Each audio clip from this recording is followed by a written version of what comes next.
మీరు ఉత్తరా నక్షత్రం 2, 3, 4 పాదములు, హస్తా నక్షత్రం 1, 2, 3, 4 పాదములు, చిత్తా నక్షత్రం 1, 2 పాదాలకు జన్మించిన మీరు కన్యారాశి వారిగా పరిగణించబడుతున్నారు. ఈ ఫిబ్రవరి నెల మీకు శుభాశుభ ఫలితాలు ఎలా ఉన్నాయి అని అంటే ఆకస్మిక అదృష్టం ఇలా బంపర్ ఆఫర్లా కలిసి వస్తుంది. మీకు కన్యారాశిలో జన్మించిన వారికి చాలా లాభదాయకంగా ఉంటుందండి ఈ ఫిబ్రవరి నెల. వివాహాల్లో ఏదైనా ఆటంకాలు ఉంటే, దోషాలుంటే అవన్నీ తొలగి శీఘ్ర వివాహం అయ్యే అవకాశాలు ఉన్నాయి. వివాహమైన వాళ్ళు సంతానం కోసం ఎదురు చూస్తున్నారా? ఇది సమయం. మీకు కాస్త ఆరోగ్యంగా కొన్ని రోజులుగా ఇబ్బంది పడుతున్నారు కదా, వాటన్నిటికీ ఉపశమనం. ప్రభుత్వంలో నుంచి పనిచేసే వాళ్ళకి, ప్రభుత్వ ఉద్యోగంలో పనిచేసే వాళ్ళకి ఎన్నో రోజులుగా మీరు ఎదురు చూస్తే పర్మనెంట్ అవ్వాలి, పర్మనెంట్, ట్రాన్స్ఫర్ కావాలి, ట్రాన్స్ఫర్, ఇంక్రిమెంట్ కావాలి, ఇంక్రిమెంట్, ఎన్ని రకాలు చూడండి.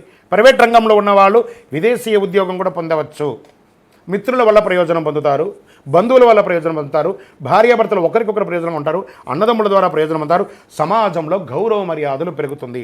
సమాజంలో ఉన్నత స్థాయిలో ఉన్నవాళ్ళు మీకు సహకరిస్తారు.